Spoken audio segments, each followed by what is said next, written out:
Good morning Akhila. Good morning Aswathy. Very good morning എല്ലാ പ്രിയപ്പെട്ട പ്രേക്ഷകർക്കും. ഗുഡ് മോർണിംഗ് കേരളത്തിലേക്ക് സ്വാഗതം. ഇന്ന് എല്ലാവർക്കും നല്ല ദിവസം ആശംസിക്കുകയാണ്. ഏതായാലും തടസ്സങ്ങൾ നമ്മളെ തളർത്താനല്ല, മറിച്ച് കൂടുതൽ കരുത്തോടെ മുന്നോട്ട് പോകാനാണ് എന്ന് എപ്പോഴും നമ്മൾ ഓർമ്മിക്കണം. ചെറിയ കാൽവയ്പ്പുകളാണ് വലിയ ലക്ഷ്യത്തിലേക്ക് നമ്മളെ നയിക്കുന്നത്. അതുകൊണ്ട് തന്നെ ഓരോ ചെറിയ കാൽവയ്പ്പും എപ്പോഴും വെക്കാൻ ശ്രമിക്കുകയും വേണം. ഇനി നമ്മൾ വാർത്തകളിലേക്ക് വരികയാണെങ്കിൽ അശ്വതി, ഇന്ന് പ്രധാനമായും നമ്മൾ എന്തൊക്കെയാണ് പരിശോധിക്കുന്നത്? അതാണ് അഖില, നമുക്ക് സംസ്ഥാനത്തെ വാർത്തകളുണ്ട്, ദേശീയ വാർത്തകളുണ്ട്, രാഷ്ട്രീയപരമായ ഒരുപാട് വാർത്തകളുണ്ട് എന്ന് ഉള്ളതാണ് സത്യം. നമുക്കറിയാം വീണ കഴിഞ്ഞ ദിവസം തൊട്ടേ അതിൻ്റെ പ്രതികരണങ്ങൾ വരുന്നുണ്ട്. നമുക്കറിയാം മുഹമ്മദ് റിയാസ് ഭർത്താവാണ്, മുൻമന്ത്രിയാണ്, MLA ആണ്. ആ പ്രതികരണങ്ങളൊക്കെ വരുന്നുണ്ട്. ED പരിശോധന, ഇന്നലെ ഹവാല ഇടപാടുമായിട്ട് മറ്റു തലങ്ങളിലേക്ക് നീങ്ങുന്ന ഒരു സാഹചര്യത്തിലേക്ക് ഹവാല ഇടപാടുമായിട്ട് വീണയ്ക്ക് ബന്ധമുണ്ട്. അതായത് വരവിൽ കവിഞ്ഞ സ്വത്ത് സമ്പാദിച്ചു എന്നുള്ള കണ്ടെത്തലുകളൊക്കെ ഉണ്ട്. അതിൻ്റെ ബാക്കി പത്രങ്ങൾ അല്ലെങ്കിൽ ആ ഒരു അപ്ഡേഷൻ ഒക്കെയുണ്ട്. മറ്റു വാർത്തകളുണ്ട്. എന്തായാലും ദേശീയത്തിലെ വാർത്തകളും ഒക്കെയുണ്ട്. ആ വാർത്തയിലേക്കെല്ലാം നമുക്ക് വരാം വിശദമായി. ആദ്യം നമുക്ക് തലക്കെട്ടുകൾ നോക്കി വരാം.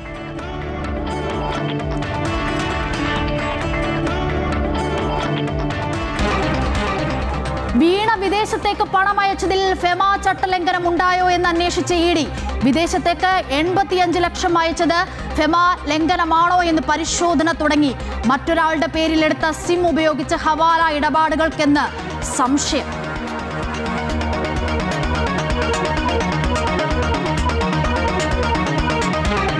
മുട്ടിൽ മരമുറി കേസുമായി ബന്ധപ്പെട്ട വഞ്ചനാ കേസിൽ വിചാരണ നടപടികൾ സ്റ്റേ ചെയ്യണമെന്ന ഹർജി ഇന്ന് ഹൈക്കോടതിയിൽ. ഹൈക്കോടതിയെ സമീപിച്ചത് പ്രതികളായ ആന്റോ അഗസ്റ്റിൻ, റോജി അഗസ്റ്റിൻ, ജോസൂട്ടി അഗസ്റ്റിൻ എന്നിവർ. കേസിൽ കുറ്റപത്രം വായിച്ചു കേൾപ്പിക്കാൻ പ്രതികളോട് ഇന്ന് ചോറ്റാനിക്കര മജിസ്ട്രേറ്റ് കോടതിയിൽ ഹാജരാകണമെന്ന് നിർദ്ദേശം.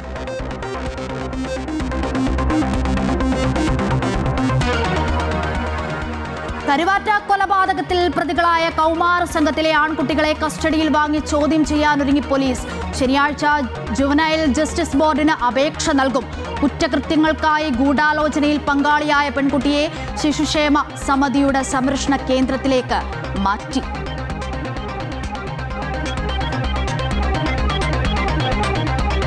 ദക്ഷിണമേഖലാ കൗൺസിൽ യോഗം ഇന്ന് ചെന്നൈയിൽ. കേന്ദ്ര ആഭ്യന്തരമന്ത്രി അമിത്ഷായുടെ അധ്യക്ഷതയിൽ നടക്കുന്ന ദ്വിദിന യോഗത്തിൽ ദക്ഷിണേന്ത്യൻ സംസ്ഥാനങ്ങളിലെ മുഖ്യമന്ത്രിമാരും ചീഫ് സെക്രട്ടറിമാരും ലഫ്റ്റനന്റ് ഗവർണർമാരും പങ്കെടുക്കും. കേരളം ആവശ്യപ്പെട്ട ലഹരി തടയുന്നതിനുള്ള പ്രത്യേക പദ്ധതി ചർച്ചയാകും.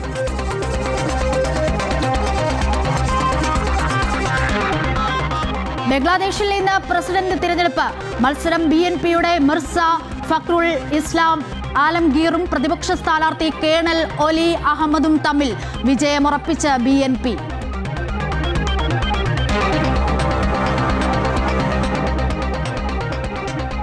കേരള ക്രിക്കറ്റ് ലീഗിന്റെ 3ാം സീസണ് ഇന്ന് തുടക്കമാകും. ഉദ്ഘാടന മത്സരം കാലിക്കറ്റ് ഗ്ലോബ് സ്റ്റാർസും തൃശൂർ ടൈറ്റൻസും തമ്മിൽ. മത്സരം ഉച്ചയ്ക്ക് 2:30 മുതൽ തിരുവനന്തപുരം ഗ്രീൻഫീൽഡ് സ്റ്റേഡിയത്തിൽ. പിണറായി വിജയന്റെ മകൾ, ആ മകളുമായി ബന്ധപ്പെട്ട ED അന്വേഷണം. നേരത്തെ പലതരത്തിൽ കരിമണൽ കേസുമായി ബന്ധപ്പെട്ടൊക്കെ അന്വേഷണങ്ങളൊക്കെ നടന്നതാണ്. ഇപ്പോൾ വലിയ തരത്തിൽ ഹവാല ഇടപാടുകളിലേക്ക് അല്ലെങ്കിൽ വിദേശത്തേക്ക് പണം അയച്ചതുമായി ബന്ധപ്പെട്ടൊക്കെ നിരവധി അന്വേഷണമൊക്കെ വരികയാണ്. വീണയുടെ ഡയറിയിൽ നിന്ന് നിർണായകമായ ചില ചോദ്യങ്ങൾക്ക് ഉത്തരം ലഭിച്ചിട്ടുണ്ടെന്ന് പറയുന്നു. ഒപ്പം പേപ്പറിൽ മാത്രമുള്ള ചില കമ്പനികളെക്കുറിച്ചുള്ള വിവരങ്ങളുണ്ട് എന്ന് പറയുന്നു. ഇതിൻ്റെയൊക്കെ വിശദാംശങ്ങൾ നമുക്ക് അറിയേണ്ടതുണ്ട്. പിണറായി വിജയൻ്റെ മകൾ വീണ വിദേശത്തേക്ക് 85 ലക്ഷം രൂപ അയച്ചു എന്നതാണ് ഇപ്പോൾ മനസ്സിലാക്കുന്നത്. ഇതിൽ ഫെമ ലംഘനം ഉണ്ടായോ എന്ന് അന്വേഷിക്കാനാണ് ED തീരുമാനം. മറ്റൊരാളുടെ പേരിൽ സിം എടുത്തത് ഹവാല ഇടപാടുകൾക്കാണ് എന്നുള്ള സംശയവുമുണ്ട്. ഒപ്പം നേരത്തെ അശ്വതി സൂചിപ്പിച്ച പോലെ തന്നെ മുഹമ്മദ് റിയാസിലേക്കും അന്വേഷണം എത്തുന്ന ഒരു സാഹചര്യം ഉണ്ട്. എങ്ങനെയാണ് CPM ഇതിനെ പ്രതിരോധിക്കാൻ പോകുന്നത് എന്നുള്ളതൊക്കെയാണ് നമുക്ക് അറിയേണ്ടത്. ഏതായാലും വിശദാംശങ്ങൾ തിരുവനന്തപുരത്ത് നിന്ന് രജിത് കുമാർ നൽകും. നമുക്ക് രജിത്തിലേക്ക് പോകാം. Rajith, good morning. എന്തായാലും ഇന്നലെ മുതൽ വലിയ വിവാദം, അല്ലെ രാഷ്ട്രീയ വിവാദങ്ങൾ, പല ചോദ്യങ്ങൾക്ക് CPM മറുപടി പറയേണ്ട കാര്യങ്ങളിലേക്ക് നീങ്ങുകയാണ് എന്നുള്ളതാണ്. എന്തായാലും EDയുടെ കണ്ടെത്തൽ വരുന്നു. ഹവാല ഇടപാടുമായിട്ട് വീണയ്ക്ക് ബന്ധമുണ്ടെന്ന തരത്തിൽ വാർത്തകൾ വരുന്നുണ്ട്. വരുമാനത്തിൽ കവിഞ്ഞ സ്വത്ത് സമ്പാദിച്ചു എന്നുള്ള തെളിവുകൾ EDക്ക് ലഭിച്ചു എന്ന വാർത്തകളൊക്കെ നമ്മൾ കഴിഞ്ഞ ദിവസം കണ്ടു. മുഹമ്മദ് റിയാസ് അടക്കം, MV ഗോവിന്ദൻ അടക്കം ആ പ്രതികരണങ്ങളും ഒക്കെയായി രംഗത്തെത്തി. ഇനി EDയുടെ ഒരു നീക്കം എന്തായിരിക്കും? എന്താണ് മറ്റു വിവരങ്ങൾ കൂടി? ഗുഡ് മോർണിംഗ് അശ്വതി ആൻഡ് അഖില. നമുക്ക് ഈ കേസുമായി ബന്ധപ്പെട്ട് തന്നെയാണ് ഏറ്റവും പ്രധാനപ്പെട്ട ഡെവലപ്മെൻറ്റ് ഇന്ന് വരാൻ പോകുന്നത്. അത് തന്നെ എക്സാലോജിക്കിൽ നിന്നും നിരവധി, ഒപ്പം തന്നെ CMRL കർത്താവ് വഴിയും ടി വീണയ്ക്ക് പിണറായി വിജയൻ്റെ മകൾക്ക് ലഭിച്ചിട്ടുള്ള തുകയാണ് ഈ ഇത്തരത്തിൽ കോടിക്കണക്കിന് രൂപ, ഏകദേശം 2.25 കോടി രൂപ ലഭിച്ചു എന്നാണ് എൻഫോഴ്സ്മെൻറ്റ് ഡയറക്ടറേറ്റ് തന്നെ കണ്ടെത്തിയിരിക്കുന്നത്. ഈ എൻഫോഴ്സ്മെൻറ്റ് ഡയറക്ടറേറ്റ് കണ്ടെത്തിയ 2.25 കോടി രൂപ എവിടേക്കൊക്കെ പോയി എന്നത് സംബന്ധിച്ചുള്ള അന്വേഷണമാണ് ഇപ്പോൾ നടന്നുകൊണ്ടിരിക്കുന്നത്. ആ അന്വേഷണത്തിൻ്റെ ഭാഗമായാണ് വിദേശത്തേക്ക് ഏകദേശം 85 ലക്ഷം രൂപ അയച്ചു, ദുബായിലേക്ക് അയച്ചു എന്നത്, ഇന്ത്യയിൽ നിന്ന് ദുബായിലേക്ക് അയച്ചു എന്ന കണ്ടെത്തലുണ്ടായിരിക്കുന്നത്. അതും 3.49 ലക്ഷം ദിർഹമായിട്ടാണ് ഈ തുക അവിടേക്ക് അയച്ചിരിക്കുന്നത്. അങ്ങനെ ഇന്ത്യയിൽ നിന്ന് ഒരു വിദേശത്തേക്ക് തുക അയക്കുന്നതിന് പ്രത്യേക ചട്ടങ്ങളും നിയമങ്ങളുമുണ്ട്. ആ ചട്ടങ്ങളും നിയമങ്ങളും പാലിച്ചുകൊണ്ടാണോ തുക അങ്ങോട്ടേക്ക് അയച്ചിരിക്കുന്നത് എന്നത് സംബന്ധിച്ചുള്ള അന്വേഷണമാണ് എൻഫോഴ്സ്മെൻറ്റ് ഡയറക്ടറേറ്റ് തുടരുന്നത്. അതിലൊരു ഫെമ ചട്ടലംഘനം ഉൾപ്പെടെ ഉണ്ടായിട്ടുണ്ടോ എന്നത് സംബന്ധിച്ചുള്ള അന്വേഷണം എൻഫോഴ്സ്മെൻറ്റ് ഡയറക്ടറേറ്റ് ആരംഭിച്ചു കഴിഞ്ഞിട്ടുണ്ട്. ഒപ്പം ഈ തുക ആർക്കൊക്കെയാണ്, എന്തിനൊക്കെ വേണ്ടിയിട്ടാണ് ഉപയോഗിച്ചിട്ടുള്ളത് എന്നത് സംബന്ധിച്ച് വിശദമായ അന്വേഷണം അവർ ആരംഭിച്ചു കഴിഞ്ഞിട്ടുണ്ട്. ഒപ്പം ഈ തുക ബാങ്കിലൂടെ നിലവിൽ ഇന്ത്യയിൽ നിന്നും വിദേശത്തേക്ക് ബാങ്കിലൂടെ ഈ തുക അയക്കണമെങ്കിൽ അതിന് വേണ്ട ചില ചട്ടങ്ങൾ, ആ ഒരു രീതികളുണ്ട്. ആ രീതികളൊക്കെ ഇവിടെ പാലിച്ചിട്ടുണ്ടോ എന്നത് സംബന്ധിച്ചുള്ള പരിശോധനയും നടക്കുന്നു. ഒപ്പം കഴിഞ്ഞ ദിവസം നടത്തിയ റെയ്ഡിൽ വീണയുടെ വീട്ടിൽ നിന്നടക്കം ഒരു സിമ്മും ഫോണും അടക്കം കണ്ടെത്തിയിരുന്നു. ഇത് ഒരുപക്ഷെ വൈഫൈ റൂട്ടിങ്ങിനും ഇൻ്റർനെറ്റ് കോളിങ്ങിനുമൊക്കെയായി ഉപയോഗിച്ചിട്ടുള്ളതാണോ എന്ന പരിശോധന വിശദമായി തന്നെ അന്വേഷണ സംഘം നടത്തുന്നുണ്ട്. ഇവർ നടത്തിയിട്ടുള്ള ഇടപാടുകളുടെ രേഖകളടക്കം അന്വേഷണ സംഘത്തിൻ്റെ കൈവശമുണ്ട്. അവ സംബന്ധിച്ച് വിശദമായ ഒരു പരിശോധനയാണ് ആ അന്വേഷണ സംഘം നടത്തുന്നത്. അപ്പോൾ കോടിക്കണക്കിന് രൂപയുടെ രേഖകൾ, കോടിക്കണക്കിന് രൂപയുടെ ഇടപാടുകൾ നടന്നതായാണ് അന്വേഷണ സംഘം സംശയിക്കുന്നത്. അതിൻ്റെ ഭാഗമായി കഴിഞ്ഞ ദിവസം കോഴിക്കോട് 8 പേരുടെ വീടുകൾ, ഇവരുടെ സുഹൃത്തുക്കളുടെ വീടുകളിലും സ്ഥാപനങ്ങളിലുമൊക്കെ 8 പേരുടെ വീടുകളിൽ റെയ്ഡുകൾ നടത്തിയിരുന്നു. ആ റെയ്ഡുകളുടെ ഭാഗമായി അന്വേഷണ സംഘത്തിന് മനസ്സിലാക്കാൻ കഴിഞ്ഞ എക്സാലോജിക്കിൽ നിന്നും അല്ലെങ്കിൽ വരവിൽ കവിഞ്ഞൊരു തുക വീണ സമ്പാദിച്ചിട്ടുണ്ട് എന്ന അന്വേഷണ സംഘം രജിത്ത്, ഒരു പ്രധാനപ്പെട്ട കാര്യം, ഒരു ലേക്കർ ഇന്ത്യ കോർപ്പറേഷൻ എന്ന പേരിൽ ഒരു കമ്പനിയെ കുറിച്ചുള്ള ചില പരാമർശങ്ങൾ പുറത്തു വരുന്നുണ്ടല്ലോ. ഇത് കടലാസിൽ മാത്രം ഒതുങ്ങുന്ന ഒരു കമ്പനിയാണ് എന്നുള്ള കാര്യങ്ങളൊക്കെ പുറത്തു വരുന്നുണ്ടല്ലോ. അത് സംബന്ധിച്ച വിവരങ്ങളുണ്ടോ? തീർച്ചയായും നമുക്കറിയാം, ഈ കേസുമായി ബന്ധപ്പെട്ടിട്ടുള്ള അന്വേഷണത്തിൽ തന്നെ ഈ കടലാസ് കമ്പനി എന്നത് തന്നെ അന്വേഷണ സംഘം കണ്ടെത്തിയ കാര്യമാണ്. തുക പല രീതിയിൽ ചെലവഴിക്കുന്നതിന് അല്ലെങ്കിൽ തുകകൾ വകമാറ്റുന്നതിൻ്റെ ഭാഗമായാണ് ഇത്തരം കമ്പനികൾ രൂപപ്പെടുത്തിയിരിക്കുന്നത് എന്നതാണ് അന്വേഷണ സംഘത്തിൻ്റെ കണ്ടെത്തൽ. ഇത് സംബന്ധിച്ചുള്ള അന്വേഷണം ഈ പാരലലായി തന്നെ നടക്കുന്നുണ്ട് എന്നതാണ്. ഒപ്പം ഈ ഹെക്സാലോജിക് കമ്പനി, അതും ഈ CMRL നൽകിയിട്ടുള്ള CMRL എന്ത് സേവനമാണ് നൽകിയിട്ടുള്ളത് എന്നത് സംബന്ധിച്ച് യാതൊരു തരത്തിലുള്ള സേവനവും ലഭിച്ചിട്ടില്ല. മുഖ്യമന്ത്രിയായിരുന്ന പിണറായി വിജയൻ്റെ മകൾ എന്ന നിലയിലാണ് വീണയ്ക്ക് പണം നൽകിയതെന്ന് കർത്തായുടെ തന്നെ മൊഴികളുണ്ട്. അതുപോലെ തന്നെ റിയാസിൻ്റെ സുഹൃത്തുക്കളിലേക്കും അന്വേഷണം നീണ്ടുപോകുന്ന ഒരു സാഹചര്യമാണ് ഇപ്പോൾ ഉള്ളത്. അതാണ് 8 പേരുടെ വീടുകളിലടക്കം കഴിഞ്ഞ ദിവസം റെയ്ഡ് നടത്തി. ഇവർ ഹവാല ഇടപാടുകൾ നടത്തുന്നവരാണ് എന്ന രേഖകളടക്കം അല്ലെങ്കിൽ വിവരങ്ങളടക്കം അന്വേഷണ സംഘത്തിനുണ്ട്. അതിന് തെളിവുകളും അന്വേഷണ സംഘത്തിന് ലഭിച്ചിട്ടുണ്ട്. അത്തരത്തിലുള്ള ഹവാല ഇടപാടുകൾ ഇക്കാര്യത്തിൽ നടന്നിട്ടുണ്ടോ എന്നതാണ്. ഈ ഇൻ്റർനെറ്റ് കോളിങ്ങിനും മറ്റുമായി ഒരു സിം പ്രത്യേകം സൂക്ഷിക്കുക എന്ന് പറഞ്ഞാൽ അത് ഇത്തരത്തിലുള്ള ഹവാല ഇടപാടുകൾക്ക് വേണ്ടിയിട്ടാണോ എന്നത് സംബന്ധിച്ചുള്ള വിവരമാണ് അന്വേഷണ സംഘത്തിനുള്ളത്. അതുകൊണ്ട് അത് സംബന്ധിച്ചുള്ള വിശദമായ അന്വേഷണം നടക്കുന്നുണ്ട്. അതേ സമയത്ത് തന്നെയാണ് മുഹമ്മദ് റിയാസിൻ്റെ സുഹൃത്തുക്കളിലേക്കടക്കം ഈ അന്വേഷണം പോകുമ്പോൾ, മുഹമ്മദ് റിയാസ് എന്ന് പറയുന്നത് മുൻ മന്ത്രിയാണ്, വീണയുടെ ഭർത്താവാണ്, ഒപ്പം തന്നെ CPMൻ്റെ സംസ്ഥാന സെക്രട്ടേറിയറ്റ് അംഗമാണ്. അങ്ങനെ പാർട്ടിയിലേക്ക് അല്ലെങ്കിൽ പിണറായി വിജയനിലേക്ക് അടക്കം അന്വേഷണ സംഘം എത്താനുള്ളൊരു സാഹചര്യം മുൻകൂട്ടി കണ്ടുകൊണ്ട് തന്നെയാണ്. നമുക്കറിയാം, കഴിഞ്ഞ ദിവസം എൻഫോഴ്സ്മെൻറ്റ് ഡയറക്ടറേറ്റ് പിണറായി വിജയൻ്റെ വാടക വീട്ടിൽ നടത്തിയ റെയ്ഡിന് ശേഷം നടന്ന തുടർന്നും അതേ തുടർന്ന് നടന്നിട്ടുള്ള അക്രമ സംഭവങ്ങളുമൊക്കെ നമ്മുടെ മുന്നിലുണ്ട്. ആ സമയത്താണ് ഇപ്പോൾ റിയാസിൻ്റെ സുഹൃത്തുക്കളിലേക്ക് അന്വേഷണം വരികയും റിയാസിലേക്ക് അന്വേഷണം വരുന്നതിൻ്റെ ഭാഗമായി കോഴിക്കോട് അടുത്ത ദിവസം ഒരു രാഷ്ട്രീയ വിശദീകരണ യോഗം തന്നെ CPM നടത്തുകയാണ്. അതിൽ സംസ്ഥാന സെക്രട്ടറി ഉൾപ്പെടെയുള്ളവർ പങ്കെടുക്കുന്നു. ആ രാഷ്ട്രീയ വിശദീകരണ യോഗത്തിൽ അത് ഈ വരാൻ പോകുന്ന അന്വേഷണത്തെ തടുക്കുന്നതിനും പ്രതിഷേധിക്കുന്നതിൻ്റെ ഭാഗമായി തന്നെയാണ് എന്ന് നമ്മൾ സംശയിക്കേണ്ടിയിരിക്കുന്നു.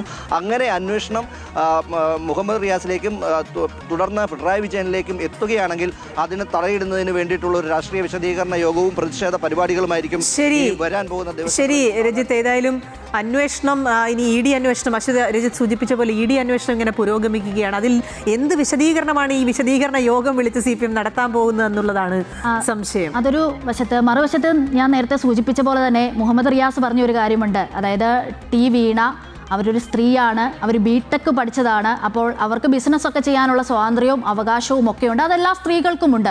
മുഹമ്മദ് റിയാസ് പറഞ്ഞ ശരിയാണ്. പക്ഷേങ്കിൽ അതിലെന്തെങ്കിലും കഴമ്പുണ്ടോ, ഈ ഇ ഡി കണ്ടെത്തൽ എന്തെങ്കിലും വസ്തുതയുണ്ടോ എന്നുള്ളതാണ് ഇനി രാഷ്ട്രീയ കേരളത്തിന് അറിയേണ്ടത്. അല്ലേ? തീർച്ചയായിട്ടും നമുക്ക് മറ്റൊരു വാർത്തയിലേക്ക് പോകാം. എന്ന് ഇനി മുട്ടിൽ മരംമുറി കേസിന്റെ വിചാരണ നടപടികൾ സ്റ്റേ ചെയ്യണമെന്നാവശ്യപ്പെട്ട് പ്രതികൾ ഹൈക്കോടതിയെ സമീപിച്ചിട്ടുണ്ട്. അമ്പലമേട് പോലീസ് രജിസ്റ്റർ ചെയ്ത വഞ്ചനാ കേസിന്റെ നടപടികൾ നിർത്തിവെക്കണമെന്നാവശ്യപ്പെട്ടാണ് പ്രതികളായ ആൻഡോ അഗസ്റ്റിൻ, റോജി അഗസ്റ്റിൻ, ജോസുകുട്ടി അഗസ്റ്റിൻ എന്നിവർ ഹൈക്കോടതിയെ സമീപിച്ചത്. കേസിൽ കുറ്റപത്രം വായിച്ച് കേൾപ്പിക്കാൻ പ്രതികളോട് ഇന്ന് ചോറ്റാനിക്കര മജിസ്ട്രേറ്റ് കോടതിയിൽ ഹാജരാകാൻ നിർദ്ദേശമുണ്ട്. കൂടുതൽ വിവരങ്ങൾ നമുക്ക് ശ്രീജിത്ത് നായരോട് ചോദിക്കാം. Sreejith, good morning. പ്രധാനപ്പെട്ട കാര്യം, മുട്ടിൽ മരമുറി കേസുമായി ബന്ധപ്പെട്ട് അന്വേഷണം അത് കോടതിയിലെത്തിയിരിക്കുന്നു. അതിനെതിരെയാണ് പ്രതികൾ ഇപ്പോൾ ഹർജി നൽകിയിരിക്കുന്നത്. എങ്ങനെയാണിത് പരിഗണിക്കുന്നത്? മറ്റു വിവരങ്ങൾ.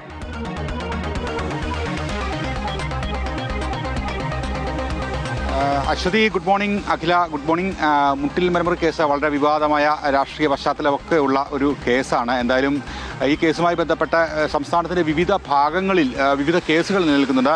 ഇപ്പോൾ ചോറ്റാനിക്കര മജിസ്ട്രേറ്റ് കോടതി വിചാരണ നടത്തുന്ന കേസ്, അത് അമ്പലമേട് പോലീസ് കേസ് രജിസ്റ്റർ ചെയ്തതാണ്. ഇതുമായി ബന്ധപ്പെട്ട് നേരത്തെ പ്രതികൾ 3 പേരാണ്. നമുക്കറിയാം, ആൻഡോ അഗസ്റ്റിനുണ്ട്, റോജി അഗസ്റ്റിനുണ്ട്, ജോസൂട്ടി അഗസ്റ്റിനുണ്ട്. ഇവർ തുടർച്ചയായി ഹാജരാകാത്തത് മൂലം ജാമ്യമില്ലാ വാറണ്ട് പുറപ്പെടുവിച്ചിരുന്നു. തുടർന്ന് കഴിഞ്ഞ 11-ാം തീയതിയും 13-ാം തീയതിയായിട്ട് ഈ 2 പേർ, ആൻഡോയും റോജിയും, ചോറ്റാനിക്കര കോടതിയിൽ ഹാജരായി. തുടർന്ന് അവർക്കെതിരെയുള്ള ജാമ്യമില്ലാ വാറണ്ട് ലിഫ്റ്റ് ചെയ്തിരുന്നു, മാറ്റിയിരുന്നു.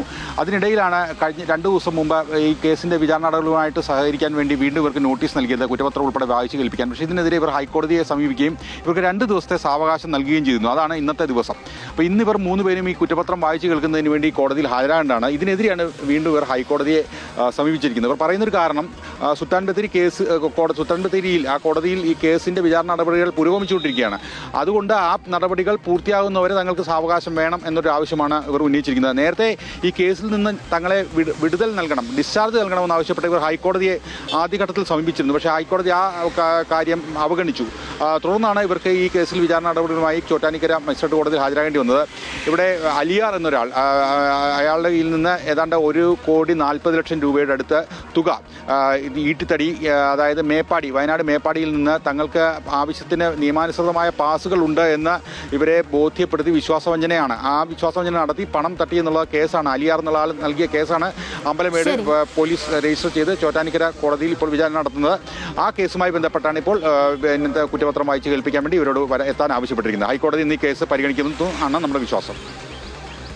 ശരി ശ്രീജിത്ത്. അഖില, ഏതായാലും ശ്രീജിത്ത് സൂചിപ്പിച്ച പോലെ നമുക്കറിയാം, മുട്ടിൽ മരമുറിയും ഇപ്പോൾ തലപൊന്തി വരുന്നുണ്ട്. കൂടുതൽ അന്വേഷണത്തിലേക്കൊക്കെ കാര്യങ്ങൾ പോകുന്നുണ്ട്, പല കണ്ടെത്തലുകൾ ഉണ്ട് എന്നൊക്കെ പറയുന്നുണ്ട്. ആ വിശദാംശങ്ങളൊക്കെയാണ് ശ്രീജിത്ത് പങ്കുവച്ചത്. എന്തായാലും അതിൻ്റെ വിശദാംശങ്ങൾ ഇനിയും വരും മണിക്കൂറിൽ വരേണ്ടതുണ്ട്. നമുക്ക് മറ്റൊരു വാർത്തയിലേക്ക് പോകേണ്ടതുണ്ട്. അത് അശ്വതി, ആ വാർത്ത എന്നുള്ളത് വളരെ പ്രധാനപ്പെട്ടതാണ്. നമ്മുടെ മനസാക്ഷിയെ ഞെട്ടിച്ച, അല്ലെങ്കിൽ നമ്മൾ ചെറിയ കുഞ്ഞുങ്ങൾ എങ്ങനെയാണ് ഇത്തരത്തിൽ ഗൂഢാലോചന നടത്തുന്നത്, ഒരു കൊലപാതകത്തിന് ഗൂഢാലോചന നടത്തുന്നത് എന്നുള്ള ഒരു ചിന്തയൊക്കെ നമുക്ക് വന്നിട്ടുണ്ട്. അതിന് പിന്നിൽ എന്താണ് കാരണം എന്നതടക്കമുള്ള ചോദ്യങ്ങളുമൊക്കെ പലതവണ വന്നതാണ്. അങ്ങനെ ഒരു വാർത്തയിലേക്കാണ് നമ്മൾ പോകുന്നത്. ആലപ്പുഴ കരുവാറ്റയിൽ 8ാം ക്ലാസ്സുകാരിയുടെ കൊട്ടേഷനിൽ വയോധികനെ 3 കൗമാരക്കാർ കൊലപ്പെടുത്തിയ കേസിൽ കുറ്റാരോപിതർക്ക് കടുത്ത ശിക്ഷ ഉറപ്പാക്കാനാണ് പോലീസിന്റെ നീക്കം. 16-നും 18-നും മധ്യ പ്രായമുള്ളവർ കൊലപാതകം ഉൾപ്പെടെയുള്ള ക്രൂരകൃത്യങ്ങളിൽ ഉൾപ്പെട്ടാൽ അവരെ മുതിർന്ന കുറ്റവാളികളായി പരിഗണിച്ച് നിയമ നടപടി സ്വീകരിക്കാൻ കഴിയും. ഇതിനായി ജുവനൈൽ ജസ്റ്റിസ് ബോർഡിന്റെ അനുമതിയോടെയാണ് നടപടിക്രമങ്ങൾ നടത്തുന്നത്. പ്രതികളുടെ ജീവിത സാഹചര്യം, മുമ്പ് കുറ്റകൃത്യങ്ങളിൽ ഏർപ്പെട്ടിട്ടുണ്ടോ, കൊലപാതകം നടത്തിയ രീതി തുടങ്ങിയവ പരിഗണിച്ച് നിയമോപദേശം തേടി മുന്നോട്ട് പോകാനാണ് പോലീസ് നീക്കം നടക്കുന്നത്. അജയ് നാഥ് ഈ വാർത്തയുടെ വിശദാംശങ്ങൾ നൽകും. Ajay, good morning. നമുക്കറിയാം, കഴിഞ്ഞ ദിവസം കേരളത്തിനെ ആകെ ഞെട്ടിച്ച ഒരു വാർത്തയാണ് നമ്മളിലേക്ക് എത്തിയത്. 13-കാരിയുടെ കുബുദ്ധിയിൽ എന്ന് തന്നെ പറയേണ്ടി വരും തോന്നിയ ഒരു കാര്യം, അതിലേക്ക് ഇങ്ങനെ എത്തിച്ചിരിക്കുന്നു എന്നുള്ളതാണ്. ഇതിനെ എങ്ങനെയാണ് നമ്മുടെ കേരളം കാണേണ്ടത് എന്ന സംശയം നമ്മളിലൊക്കെ ഞെട്ടൽ ഉളവാക്കിയതാണ് എന്നുള്ളതാണ്. എന്തായാലും കേസിലെ കുറ്റാരോപിതർ 3 പേരും നിലവിൽ മായത്തറയിലെ സംരക്ഷണ കേന്ദ്രത്തിലാണ്. ഈ കേസിൻ്റെ മുന്നോട്ട് പോക്ക് എങ്ങനെയാണ് അജയ്? എന്താണ് പോലീസ് സംഘം, അന്വേഷണ സംഘം എന്താണ് പറയുന്നത്? അശ്വതി, അഖില ഈ സൂചിപ്പിച്ച പോലെ തന്നെ ഈ കുറ്റാരോപിതരുടെ പ്രായമാണ് ഈ കേസിലെ ഏറ്റവും നിർണായകമായിട്ടുള്ള കാര്യം. അതായത് പ്രായപൂർത്തിയാകാത്തവരാണ് ഈ കുറ്റകൃത്യത്തിൽ ഏർപ്പെട്ടിട്ടുള്ളത്. അതുകൊണ്ട് തന്നെ ആ നിലയിലേക്കുള്ള ഈ പ്രായപൂർത്തിയാകാത്തവർ കൊല ചെയ്താൽ പോലും ശിക്ഷിക്കപ്പെടില്ല എന്നൊരു പ്രചാരണം വലിയ നിലയിൽ പൊതുസമൂഹത്തിനിടയിൽ നടക്കുന്നുണ്ട് എന്നുള്ളതാണ് പോലീസിനെ ഇത്തരത്തിലേക്ക് ഒരു നിലപാട് സ്വീകരിക്കുവാൻ പ്രേരിപ്പിക്കുന്നത്. അതായത് ജുവനൈൽ ജസ്റ്റിസ് ബോർഡിന്റെ അനുമതിയോട് തന്നെ കുറ്റാരോപിതരെ മുതിർന്നവരായി പരിഗണിച്ചുകൊണ്ടുള്ള ഒരു മുന്നോട്ട് പോക്കിനാണ് നിലവിൽ പോലീസ് സംഘം എത്തിച്ചേർന്നിരിക്കുന്നത്. ഒപ്പം തന്നെ ഈ പ്രതികളുമായി വിശദമായ തെളിവെടുപ്പ് ഉൾപ്പെടെ നടത്തേണ്ടതുണ്ട്. വിരലടയാളം ഉൾപ്പെടെ ശാസ്ത്രീയ അന്വേഷണത്തിലെ വിവരങ്ങളും വീട്ടിനുള്ളിൽ ഇവർ കയറിയ രീതി ഉൾപ്പെടെ ഉള്ള കാര്യങ്ങൾ മനസ്സിലാക്കേണ്ടതുണ്ട്. പെൺകുട്ടിയിൽ നിന്നും ഉൾപ്പെടെ കൂടുതൽ വിവരങ്ങൾ ശേഖരിക്കാനുണ്ട് എന്നാണ് പോലീസ് പറയുന്നത്.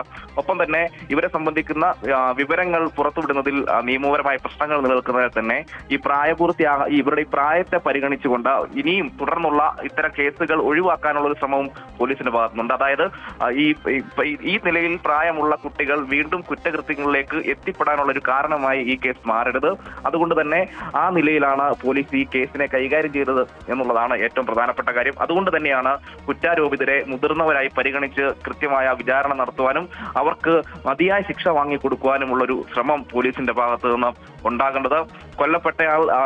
കൊല്ലപ്പെട്ടയാളുമായി ബന്ധപ്പെട്ട ചില അലിഗേഷനുകൾ ഈ പെൺകുട്ടി മൊഴി നൽകിയതിന്റെ ഭാഗമായി സൂചിപ്പിച്ചിരുന്നു.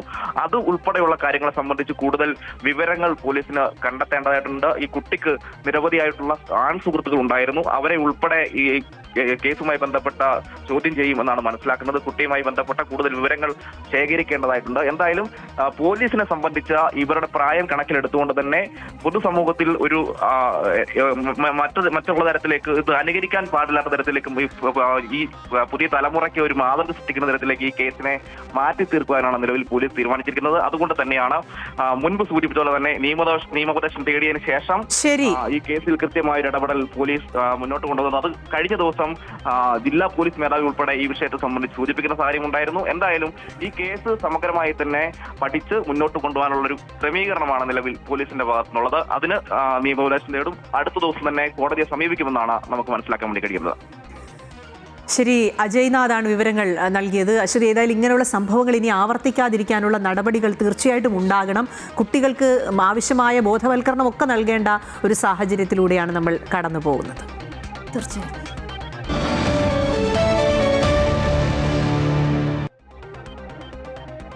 അഖില, നമുക്കിനി ദേശീയ വാർത്തയിലേക്ക് കടക്കേണ്ടതുണ്ടല്ലേ? അതിൻ്റെ സമയമായി എന്ന് തോന്നുന്നു. എന്തായാലും കേന്ദ്ര ആഭ്യന്തരമന്ത്രി അമിത്ഷാ എന്തായാലും ദക്ഷിണേന്ത്യൻ സംസ്ഥാനങ്ങളിലെ മുഖ്യമന്ത്രിമാരുടെ യോഗം വിളിച്ചിട്ടുണ്ട്. അതിൽ തമിഴ്നാടൊക്കെ ഉൾപ്പെടുന്നുണ്ട്. തമിഴ്നാട്ടിലേക്ക് വന്നു കഴിഞ്ഞാൽ നമുക്ക് കാവേരി വിഷയവും മുല്ലപ്പെരിയാർ വിഷയവും ഒക്കെ എന്തായാലും ഈ ചർച്ചയിലൊക്കെ വരും എന്നത് തോന്നുന്നു. ഒപ്പം മറ്റു മുഖ്യമന്ത്രിമാരൊക്കെ അവരുടെ സംസ്ഥാനങ്ങളിലെ പ്രശ്നങ്ങളൊക്കെ എന്തായാലും ഉന്നയിക്കും. തീർച്ചയായിട്ടും. ഏതായാലും കേന്ദ്ര ആഭ്യന്തരമന്ത്രി അമിത്ഷാ വിളിച്ച ദക്ഷിണേന്ത്യൻ സംസ്ഥാനങ്ങളിലെ മുഖ്യമന്ത്രിമാരുടെ യോഗം അശ്വതി സൂചിപ്പിച്ച പോലെ ഇന്ന് നടക്കുകയാണ്. ദ്വിദിന യോഗം ചെന്നൈയിലെ മഹാബലിപുരത്താണ് ചേരുന്നത്. കേരളം, തമിഴ്നാട്, കർണാടക, ആന്ധ്രാപ്രദേശ്, തെലങ്കാന സംസ്ഥാനങ്ങളിലെ മുഖ്യമന്ത്രിമാരും പുതുച്ചേരി, ആൻഡമാൻ നിക്കോബാർ, ലക്ഷദ്വീപ് എന്നിവിടങ്ങളിലെ ലഫ്റ്റനന്റ് ഗവർണർമാരും യോഗത്തിൽ പങ്കെടുക്കുന്നുണ്ട്. മുഖ്യമന്ത്രിമാർക്ക് പുറമെ മുതിർന്ന മന്ത്രിമാരും ചീഫ് സെക്രട്ടറിമാരും യോഗത്തിൽ എത്തും. മണ്ഡല പുനർനിർണയം, നദീജലം പങ്കിടൽ, ക്രമസമാധാന പ്രശ്നങ്ങൾ എന്നിവയിലാണ് ചർച്ച. കാവേരി നദീജലം പങ്കിടൽ, മേക്കേദാട്ടു ഡാം നിർമ്മാണം എന്നീ വിഷയങ്ങളുമായി ബന്ധപ്പെട്ട് തമിഴ്നാട് മുഖ്യമന്ത്രി സി ജോസഫ് വിജയും കർണാടക മുഖ്യമന്ത്രി DK ശിവകുമാറും തമ്മിൽ ഇതിനിടയിൽ പ്രത്യേക കൂടിക്കാഴ്ച നടക്കുമെന്നുള്ള റിപ്പോർട്ടുകളും പുറത്തു വരുന്നുണ്ട്. യോഗത്തിൽ പങ്കെടുക്കാൻ മുഖ്യമന്ത്രി VD സതീശൻ ചെന്നൈയിൽ എത്തിയിട്ടുണ്ട്. കേരളത്തിന്റെ ആവശ്യപ്രകാരം ലഹരി തടയുന്നതിനുള്ള പ്രത്യേക പ്ലാനും 31ാമത് ദക്ഷിണമേഖല കൗൺസിൽ യോഗം ചേരുന്നത്.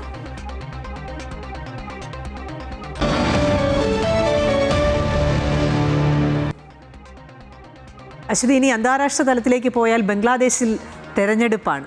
ആരാണ് എത്തുക? BNP അധികാരം ഉറപ്പിച്ചാണ് മുന്നോട്ട് പോകുന്നതെന്നാണ് റിപ്പോർട്ടുകൾ. പക്ഷേ ഇനി എന്താണ്, എന്തെങ്കിലും അട്ടിമറി സംഭവിക്കുമോ എന്നുള്ളതൊക്കെ അറിയേണ്ടതുണ്ട് അല്ലേ? എന്തായാലും നമുക്ക് ആ വാർത്തയൊന്ന് നോക്കി വരാം. ബംഗ്ലാദേശിൽ ഇന്ന് പ്രസിഡന്റ് തിരഞ്ഞെടുപ്പാണ്. ഭരണകക്ഷിയായ BNPയുടെ മിർസ ഫക്രുൾ ഇസ്ലാം ആലംഗീറും പ്രതിപക്ഷ സ്ഥാനാർത്ഥി കേണൽ ഒലി അഹമ്മദും തമ്മിലാണ് കടുത്ത മത്സരം. പാർലമെന്റിൽ BNPക്ക് മുൻപിൽ 2 ഭൂരിപക്ഷമുള്ളതിനാൽ ആലംഗീറിന്റെ വിജയം ഉറപ്പാണ്. ഉച്ചയ്ക്ക് 2 മുതൽ വൈകുന്നേരം 5 വരെയാണ് വോട്ടെടുപ്പ് നടക്കുക. മുൻ പ്രധാനമന്ത്രി ഷെയ്ഖ് ഹസീനയുടെ അടുത്ത അനുയായിയായി മുഹമ്മദ് ഷഹാബുദ്ദീൻ 5 വർഷത്തെ കാലാവധി പൂർത്തിയാക്കുന്നതിന് മുമ്പ് ആരോഗ്യപരമായ കാരണങ്ങളാൽ കഴിഞ്ഞ മാസം രാജിവെച്ചതിനെ തുടർന്നാണ് തെരഞ്ഞെടുപ്പ് അനിവാര്യമായത്. 35 വർഷത്തെ ഇടവേളയ്ക്ക് ശേഷമാണ് പ്രസിഡന്റ് സ്ഥാനത്തേക്ക് വോട്ടെടുപ്പ് നടക്കുന്നത്. പുതിയ പ്രസിഡന്റ് നാളെ അധികാരമേൽക്കും. അഖില, ഇനി അതീവ ദുഃഖകരമായ ഒരു വാർത്തയിലേക്ക് നമുക്ക് രാവിലെ തന്നെ പോകേണ്ടതുണ്ട്. നമുക്കും ദുഃഖമുണ്ട് എന്തായാലും. പക്ഷേ പ്രേക്ഷകരോട് ആ വാർത്ത പങ്കുവെക്കേണ്ടത് നമ്മുടെ കടമയാണ്. നമുക്ക് ആ വാർത്തയിലേക്ക് പോകാം. കെനിയയിൽ ഹെലികോപ്റ്റർ തകർന്ന് 7 മരണം. മരിച്ചവരിൽ 5 പേർ അമേരിക്കൻ വിനോദസഞ്ചാരികളാണ്. ഇക്കഡോർ രഹസ്യാന്വേഷണ ഏജൻസി തലവനും പൈലറ്റും കൊല്ലപ്പെട്ടവരിൽ ഉൾപ്പെടുന്നു. തലസ്ഥാനമായ നെയ്റോബിയുടെ അടുത്ത് സാംബുരു കൗണ്ടിയിൽ വിനോദസഞ്ചാരികളുമായി പോയ ഹെലികോപ്റ്ററാണ് തകർന്നു വീണത്. അപകടത്തിന്റെ കാരണം ഇനിയും വ്യക്തമായിട്ടില്ല. വിനോദസഞ്ചാര കേന്ദ്രമായ മൗണ്ട് ഒലോലോയ്ക്ക് സമീപമാണ് ഹെലികോപ്റ്റർ തകർന്നത്. അപകട കാരണത്തെക്കുറിച്ച് അധികൃതർ അന്വേഷണം ആരംഭിച്ചിട്ടുണ്ട്.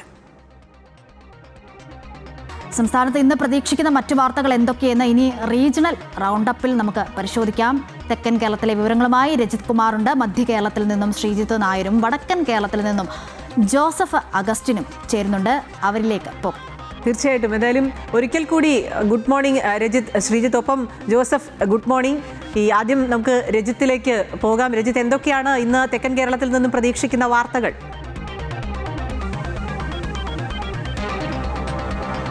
ഇന്ന് തെക്കൻ കേരളത്തിൽ നിന്നും പ്രധാനമായും പ്രതീക്ഷിക്കുന്ന വാർത്ത നമുക്കറിയാം. മെസ്സിയെ എത്തിക്കാമെന്ന് പറഞ്ഞുകൊണ്ട് നടത്തിയിട്ടുള്ള തട്ടിപ്പുമായി ബന്ധപ്പെട്ടുകൊണ്ടുള്ള അന്വേഷണം തുടരുന്നുണ്ട്. അതിൽ തന്നെ വിജിലൻസ് സംഘത്തെ കൂടി ഉൾപ്പെടുത്തിക്കൊണ്ടുള്ള അന്വേഷണത്തിന്, പ്രത്യേക അന്വേഷണ സംഘത്തിനൊപ്പം ഇനി വിജിലൻസ് സംഘം കൂടി ഇത് സംബന്ധിച്ച അന്വേഷണം നടത്തും. അവരെ കൂടി ഉൾപ്പെടുത്തിക്കൊണ്ടുള്ള അന്വേഷണം തുടരുകയാണ്. ഒപ്പം ശബരിമല നെയ് ക്രമക്കേടുമായി ബന്ധപ്പെട്ടുകൊണ്ട് കൂടുതൽ അന്വേഷണത്തിലേക്ക് പോകുന്നുണ്ട്. PSC ക്രമക്കേടിൽ തന്നെ പ്രതിഷേധം ശക്തമായി തന്നെ തുടരുന്നുണ്ട്. ആ പ്രതിഷേധങ്ങൾ ഇന്നുണ്ട്. ഒപ്പം തന്നെ മന്ത്രി K മുരളീധരൻ ഇന്ന് തലസ്ഥാനത്തുണ്ട്. അദ്ദേഹത്തിൻ്റെ വിവിധ പരിപാടികളിൽ ഇന്ന് അദ്ദേഹം പങ്കെടുക്കുന്നു. അദ്ദേഹത്തിൻ്റെ പ്രതികരണമടക്കം നമ്മൾ പ്രതീക്ഷിക്കുന്നുണ്ട്. ഏറ്റവും പ്രധാനം KCLന്റെ മത്സരങ്ങൾക്ക് ഇന്ന് തിരുവനന്തപുരത്ത് ഗ്രീൻഫീൽഡ് സ്റ്റേഡിയത്തിൽ തുടക്കമാകുന്നു എന്നതും പ്രധാനപ്പെട്ട വാർത്തയാണ്. തിരുവനന്തപുരം നോക്കുമ്പോൾ കൊല്ലത്തേക്ക് എത്തുകയാണെങ്കിൽ കേന്ദ്രമന്ത്രി സുരേഷ് ഗോപിയുടെ സാന്നിധ്യത്തിൽ ഇന്ന് കൊല്ലത്ത് വിവിധ ടൂറിസം പദ്ധതികളുടെ അവലോകന യോഗം നടക്കുന്നുണ്ട്. അഷ്ടമുടിക്കായൽ കേന്ദ്രീകരിച്ചുകൊണ്ടുള്ള പ്രധാനപ്പെട്ട ടൂറിസം പദ്ധതിയുടെ അവലോകന യോഗമാണ് കൊല്ലത്ത് ഇന്ന് പ്രധാനമായും നടക്കുന്നത്. പത്തനംതിട്ടയിലേക്ക് പോവുകയാണെങ്കിൽ ആറന്മുള വള്ളസദ്യയുടെ ചടങ്ങുകളും വള്ളസദ്യയും പുരോഗമിച്ചുകൊണ്ടിരിക്കുന്നു. ആറന്മുള വള്ളം കളിയുടെ ഐതിഹ്യത്തിൻ്റെ ഭാഗമായിട്ടുള്ള പമ്പ തിരുവോണത്തോണിയുണ്ട്. അത് തിരുവോണത്തോണിയുടെ പമ്പാ നദിയിൽ മുങ്ങിപ്പോയിരുന്നു. ആ തിരുവോണത്തോണിയുടെ നവീകരണ പരിപാടികൾ, അറ്റകുറ്റപ്പണികളടക്കം പുരോഗമിക്കുന്നുണ്ട്. അതിനിടെ ദേവസ്വം ബോർഡിൻ്റെ അനാസ്ഥ കൊണ്ടാണ് ഇത്തരത്തിൽ തോണി നശിക്കുന്ന സാഹചര്യം ഉണ്ടായത് എന്ന് ചൂണ്ടിക്കാണിച്ചുകൊണ്ട് പ്രതിഷേധം ശക്തമായുണ്ട്. ആ പ്രതിഷേധങ്ങളുടെ ഭാഗമായുള്ള വാർത്തകളടക്കം നമുക്ക് ഇന്ന് പത്തനംതിട്ടയിൽ നിന്നും പ്രതീക്ഷിക്കുകയാണ്. അങ്ങനെ ഈ ഒരു റീജിയനിൽ നിന്നും നമുക്ക് ഇത്രയും വാർത്തകളാണ് ഇന്നത്തെ ദിവസം നമ്മൾ പ്രധാനമായും പ്രതീക്ഷിക്കുന്നത്. ശരി, ഇനി മധ്യകേരളത്തിലെ വിവരങ്ങൾ നൽകാൻ ശ്രീജിത്ത് നായരുണ്ട്. Sreejith, good morning. ഈ സൂചിപ്പിച്ച പോലെ തന്നെ മധ്യകേരളത്തിൽ ഇന്ന് എന്തൊക്കെ വാർത്തകളാണ് നമ്മൾ പ്രതീക്ഷിക്കുന്നത്? എന്തൊക്കെ ഉണ്ടാകാനാണ് ഒരു പ്രതീക്ഷ? അല്ലെങ്കിൽ മറ്റു വിവരങ്ങൾ എങ്ങനെയാണ് മധ്യകേരളത്തിൽ നിന്നും പങ്കുവയ്ക്കാനുള്ളത്? വീണ്ടും ഗുഡ് മോർണിംഗ് അശ്വതി. പ്രധാനമായും നമ്മൾ നേരത്തെ സൂചിപ്പിച്ച കാര്യങ്ങളിൽ നിന്ന് പിന്നെ ഒരല്പം കൂടി കൂടുതൽ വാർത്തകൾ. പ്രത്യേകിച്ച് കോട്ടയത്ത് ഒരല്പം രാഷ്ട്രീയ പ്രാധാന്യമുള്ള ഒരു പഞ്ചായത്ത് തെരഞ്ഞെടുപ്പ് മത്സരം നടക്കുന്നുണ്ട്. അതായത് മൂന്നിലൂർ പഞ്ചായത്തിൽ വൈസ് പ്രസിഡന്റ് ആശമോൾ തോമസിനെതിരെ UDF കൊണ്ടുവന്ന അവിശ്വാസ പ്രമേയം ഇന്ന് ചർച്ച ചെയ്യുന്നുണ്ട്. അതിൽ 14 അംഗ സമിതിയിൽ 8 അംഗങ്ങൾ ഒപ്പിട്ടാണ് അവിശ്വാസ പ്രമേയ അവതരണത്തിന് നോട്ടീസ് നൽകിയിരിക്കുന്നത്. അപ്പോൾ തന്നെ അതിൻ്റെ ഒരു പ്രാധാന്യം നമ്മൾ മനസ്സിലാക്കാൻ സാധിക്കുമല്ലോ. അതാണ് പ്രധാനമായി അവിടെ നിന്ന് രാഷ്ട്രീയപരമായി വരാൻ ഇരിക്കുന്ന ഒരു വാർത്ത. പിന്നെ ഓണവിശേഷങ്ങൾ സ്വാഭാവികമായിട്ടുണ്ട്. ഇടുക്കിയിലാവട്ടെ ഈ വിനോദസഞ്ചാര കേന്ദ്രങ്ങളെല്ലാം തന്നെ ഉണർന്നു കഴിഞ്ഞിരിക്കുകയാണ്. ഈ ഓണവുമായി ബന്ധപ്പെട്ട ആളുകൾ യാത്ര പോകാൻ വേണ്ടി ഏറ്റവും കൂടുതൽ ആളുകൾ തിരഞ്ഞെടുക്കുന്ന സ്ഥലമാണ് ഇടുക്കി. അതുമായി ബന്ധപ്പെട്ട ക്രമീകരണങ്ങളും തിരക്കുകൾ നിയന്ത്രിക്കാനുള്ള പരിപാടികളും ഒക്കെ അവിടെ നടക്കുകയാണ്. പ്രധാനമായും ആലപ്പുഴയിൽ നമുക്കറിയാം, ആലപ്പുഴയിലെ കരുവാറ്റയിലുള്ള കേസ് മനുഷ്യ മനസാക്ഷിയെ ഞെട്ടിക്കുന്നതാണ്. ഒപ്പം തന്നെ അവിടെ ഒരു ആഘോഷത്തിൻ്റെ വാർത്തകൾക്കുള്ള ക്രമീകരണങ്ങൾ കൂടി. കാരണം ലോകശ്രദ്ധയിൽ കേരളത്തിൻ്റെ തലപ്പൊക്കം അടയാളപ്പെടുത്തുന്ന നെഹ്റു ട്രോഫി 22-ാം തീയതിയാണ്. അപ്പം ഇനി ഒരു ദിവസം മാത്രമേ അതിന് ബാക്കിയുള്ളൂ. അതുമായി ബന്ധപ്പെട്ട യോഗങ്ങൾ, ക്രമീകരണങ്ങൾ, ഇതുമായി ബന്ധപ്പെട്ട മറ്റ് വേണ്ട കാര്യങ്ങളെല്ലാം തന്നെ അതുമായി ബന്ധപ്പെട്ട കാര്യങ്ങൾ നടന്നുകൊണ്ടിരിക്കുകയാണ്. ഗതാഗത ക്രമീകരണം ഉൾപ്പെടെയുള്ള കാര്യങ്ങൾ, അതുമായി ബന്ധപ്പെട്ട വാർത്തകൾ ഇന്ന് പ്രതീക്ഷിക്കുന്നുണ്ട്. തൃശ്ശൂരിൽ ഇന്ന് 16ാമത് DYFI സംസ്ഥാന സമ്മേളനത്തിന് തുടക്കമാണ്. നടൻ പ്രകാശ് രാജ് കൊച്ചിയിലെത്തിയ ശേഷം നെടുമ്പാശ്ശേരി വിമാനം ഇറങ്ങി നേരെ അങ്ങോട്ടേക്ക് പോകും. അവിടെ ചെന്ന് അദ്ദേഹം സാധാരണയിൽ നമുക്കറിയാം നടത്തുന്ന ചില പ്രസ്ഥാനങ്ങൾ ദേശീയ ശ്രദ്ധ വരെ ആകർഷിക്കാറുണ്ട്. അപ്പോൾ ഇതുമായി ബന്ധപ്പെട്ട വാർത്തകളാണ് ചുറ്റുവട്ടത്ത് നിന്ന് നമ്മൾ കൂടുതൽ പ്രതീക്ഷിക്കുന്നത്. എറണാകുളത്ത് നിന്ന്, കൊച്ചിയിൽ നിന്ന് പറയുകയാണെങ്കിൽ ഹൈക്കോടതിയിൽ നമ്മൾ കശുവണ്ടി ഇറക്കുമതി കേസുമായി ബന്ധപ്പെട്ട ഒരു കേസ് പരിഗണിക്കുന്നുണ്ട്. അതുമായി ബന്ധപ്പെട്ട ചില ഹൈക്കോടതിയുടെ നിലപാടുകൾ ഇന്ന് നമ്മൾക്ക് അറിയാൻ കഴിഞ്ഞേക്കും. ഒപ്പം ഇവിടെ കാലടിയിൽ സമരം, VC-ക്കെതിരായിട്ടുള്ള സമരവുമായി ബന്ധപ്പെട്ട വാർത്തകൾ കഴിഞ്ഞ ദിവസം നൽകിയിരുന്നു. അതുമായി ബന്ധപ്പെട്ട സമരം ഇപ്പോഴും ശക്തമായി നടന്നുകൊണ്ടിരിക്കുകയാണ്. ആ സമരം അവസാനിച്ചിട്ടില്ല. കഴിഞ്ഞ ദിവസം MA കോളേജിലെ സമരം വിദ്യാർത്ഥികളുടെ ആവശ്യങ്ങൾ അംഗീകരിച്ചതിൽ നിന്ന് അവർ ഒത്തീർപ്പായിരുന്നു. അപ്പോൾ അതുമായി ബന്ധപ്പെട്ട SFIയുടെ സമരം പുരോഗമിക്കുകയാണ്. അതുമായി ബന്ധപ്പെട്ട വാർത്തകൾ പ്രതീക്ഷിക്കുന്നുണ്ട്. ഒപ്പം ഏറ്റവും പ്രധാനപ്പെട്ട കാര്യം, ഖലീഫ റിലീസാവുകയാണ്. എൻ്റർടൈൻമെൻറ്റ് മേഖലയിലെ ഓണ സിനിമാ ലോകം ഒന്ന് ഉണർന്നു കഴിഞ്ഞിരിക്കുകയാണ്. അപ്പം പൃഥ്വിരാജിൻ്റെ ഉൾപ്പെടെയുള്ള പ്രതികരണങ്ങൾക്ക് വൈകുന്നേരം മാധ്യമങ്ങളെ അവർ കാണുന്നുണ്ട്. അപ്പോൾ ആ സിനിമയും പ്രേക്ഷകരിലേക്ക് എത്തുന്ന ഒരു ദിവസമാണ്. ഏറ്റവും പ്രധാനപ്പെട്ട ഓണാഘോഷത്തിൻ്റെ ഒരു നിറവിലേക്ക് കടക്കുന്നു. അതായത് നഗരത്തിൽ നല്ല തിരക്കാണ്. എല്ലാ ജില്ലകളിലും തിരക്കുണ്ട്. 1500 പോലീസ് ഉദ്യോഗസ്ഥരെയാണ് വിന്യസിച്ചിരിക്കുന്നത്. അപ്പോൾ അതുമായി ബന്ധപ്പെട്ട പോലീസ് ഉദ്യോഗസ്ഥരുടെ ക്രമീകരണങ്ങളും നഗരത്തിൽ വളരെ സജ്ജമാണ്. ശരി ശ്രീജിത്ത്, ഇനി നമ്മൾ വടക്കൻ കേരളത്തിലേക്കാണ് പോകുന്നത്. ജോസഫ് അഗസ്റ്റിനുണ്ട് വടക്കൻ കേരളത്തിലെ വിവരങ്ങൾ നൽകാൻ. Good morning Joseph. വടക്കൻ കേരളത്തിൽ ഇന്ന് എന്തൊക്കെയാണ് പ്രതീക്ഷിക്കുന്നത് നമ്മൾ? അഖില, അശ്വതി, ഗുഡ് മോർണിംഗ്. എന്തായാലും വടക്കൻ കേരളത്തിലും ഇന്ന് വാർത്താ സമ്പുഷ്ടമാണ്. എന്തായാലും കാസർഗോഡ് ജില്ലയിൽ എൻഡോസൾഫാൻ ദുരിതബാധിതർക്കുൾപ്പെടെ ആശ്വാസകരമായ ഒരു നടപടി ഇന്നലെ സർക്കാരിന്റെ ഭാഗത്തു നിന്നും ജില്ലാ ഭരണകൂടത്തിന്റെ ഭാഗത്തു നിന്നും ഉണ്ടായിരുന്നു. അത് ഇത്തരത്തിൽ പെരിയയിൽ എയിംസിനായിട്ടുള്ള സ്ഥലം ഏറ്റെടുക്കുന്നതുമായി ബന്ധപ്പെട്ടിട്ടുള്ള നടപടിക്രമങ്ങൾ അത് സർക്കാരിന് സമർപ്പിച്ചിട്ടുണ്ട് എന്നുള്ളതാണ്. കണ്ണൂരിലേക്ക് വരികയാണെങ്കിൽ ചൊക്ലിയിൽ കാണാതായ 13കാരന് വേണ്ടിയിട്ടുള്ള തെരച്ചിൽ ഇപ്പോഴും ഊർജിതമായി തന്നെ നടക്കുകയാണ്. കാശിയിൽ പോയിട്ടുണ്ട് എന്നാണ് വീട്ടിൽ നിന്ന് ലഭിച്ചിട്ടുള്ള കുറിപ്പ്. എന്നിരുന്നാൽ പോലും വീടിന്റെ പരിസരങ്ങളിൽ നിന്ന് CCTV ദൃശ്യങ്ങൾ ഉൾപ്പെടെ കണ്ടെത്താൻ സാധിച്ചിട്ടില്ല. ഇത് വലിയ രീതിയിലുള്ള ആശങ്ക ഉയർത്തുന്നുണ്ട്, ദുരൂഹത ഉയർത്തുന്നുണ്ട്. ഇതിന്റെ അടിസ്ഥാനത്തിൽ ഈ വീടിന് സമീപത്തുള്ള പ്രദേശങ്ങൾ കൂടി തെരച്ചിൽ വ്യാപിപ്പിക്കണമെന്നാണ് വീട്ടുകാർ ഉൾപ്പെടെ ആവശ്യപ്പെടുന്നത്. എന്തായാലും ഇതുമായി ബന്ധപ്പെട്ട് പ്രത്യേക അന്വേഷണ സംഘത്തേക്ക് രൂപീകരിച്ചിട്ടുണ്ടെങ്കിലും ഈ അന്വേഷണം കാര്യക്ഷമമായി നടക്കുന്നില്ല എന്നൊരു ആക്ഷേപം കൂടി ഈ കുടുംബം ഈ ഘട്ടത്തിലേക്ക് ഉയർത്തിക്കൊണ്ട് വരുന്നുണ്ട്. മറ്റൊരു പ്രധാനപ്പെട്ട വിവരം കോഴിക്കോടുമായി ബന്ധപ്പെട്ടാണ്. പന്തീരാങ്കാവ് MDMA കേസ് ഏറെ ചർച്ച ചെയ്യപ്പെട്ടാണ്. ഇതുമായി ബന്ധപ്പെട്ടൊരു സുപ്രധാന വെളിപ്പെടുത്തൽ ഉണ്ടായിട്ടുണ്ട്. അതായത് ഇതിന്റെ മുഖ്യ കണ്ണികളിൽ ഒരാളായിട്ടുള്ള ആലപ്പുഴ സ്വദേശി ഹിരൺ കാർത്തികേയൻ, അത് അയാൾ ഈ ഒരു മാസം 5 മുതൽ 20 കിലോ MDMA കേരളത്തിലേക്ക് കടത്തിയിരുന്നതായിട്ടാണ് ഇപ്പോൾ കണ്ടെത്തിയിരിക്കുന്നത്. ഈ എക്സൈസ് ഉദ്യോഗസ്ഥന്റെ വെളിപ്പെടുത്തൽ അപ്രകാരമാണ്. എന്തായാലും ഈ കേസുമായി ബന്ധപ്പെട്ട് ഒരു പ്രത്യേക അന്വേഷണ സംഘത്തെ രൂപീകരിച്ചിട്ടുണ്ട്.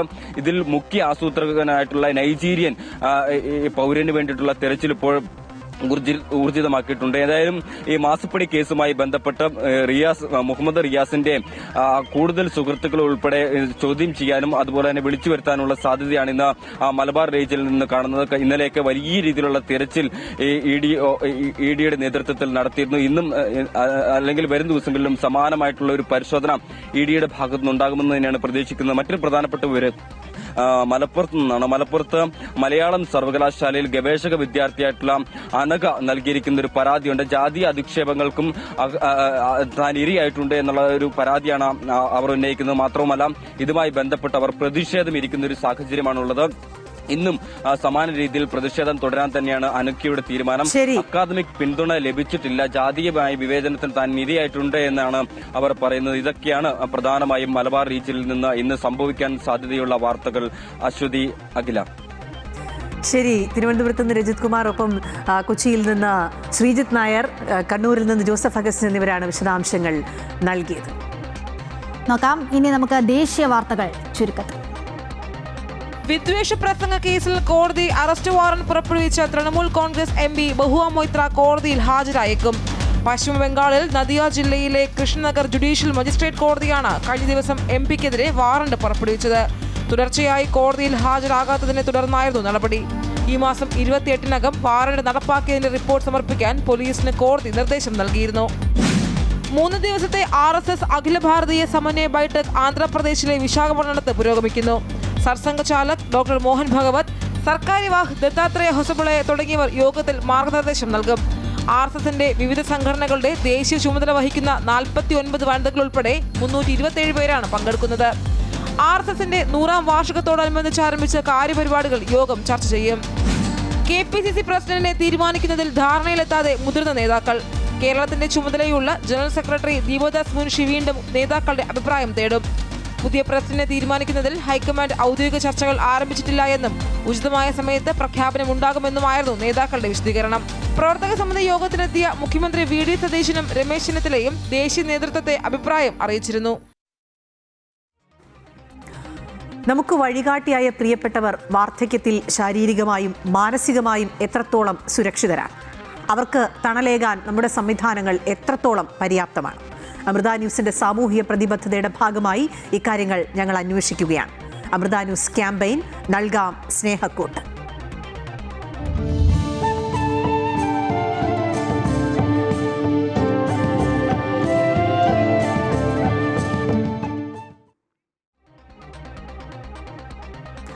പ്രായമായവരുടെ ഒറ്റപ്പെടൽ ഒഴിവാക്കാനും അവരുടെ സന്തോഷത്തിനായി രൂപീകരിച്ചതുമായ പകൽ വീടുകൾ ഇന്ന് പലയിടത്തും അവഗണനയിലാണ്. പത്തനംതിട്ട നാരങ്ങാനം പഞ്ചായത്തിലെ കടമനിട്ടയിൽ പ്രവർത്തിക്കുന്ന പകൽ വീട് അടിസ്ഥാന സൗകര്യങ്ങൾ പോലുമില്ലാതെ നട്ടം തിരികെയാണ്.